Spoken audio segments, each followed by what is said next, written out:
We are coming back at you with David Devotionals. Today we're talking about David and Goliath, part 1.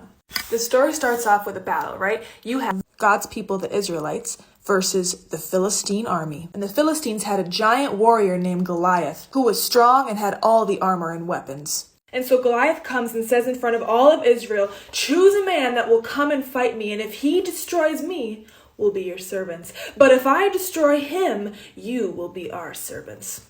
Who's it going to be? And David sees Goliath mocking God, and he says, "Who is this guy compared to the Lord?"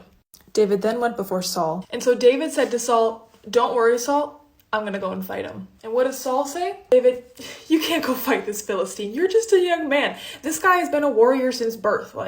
Calm down." David trusted that God would give him the strength to defeat this Philistine, but Saul didn't believe him. In our faith of God, there are going to be people that don't believe us. Are we going to submit to the lack of faith of somebody else? Or are we going to be strong and know who God is and have faith in him no matter what? I had felt the Lord lead me to do a specific thing with my life. And I was met with many people who said, "You can't do that. You should do this other thing. This other thing is going to be way more beneficial for you." Words that were coming against what I felt the Lord was speaking to me. If I would have listened to their unbelief, I would not have obeyed the words of the Lord. Now remember, with mentors in our life, they are good. We should listen to what they have to say. But God needs to be our first and final say. We should always go to him and obey him. There's always going to be people that don't agree with you, that don't believe in you, that don't like you. But who are we trying to please? Are we trying to please people or God? We need to please God above all else because that is eternal. And God's ways are higher than our ways. He knows. Let's have faith in God like David had faith in God to defeat the Philistine.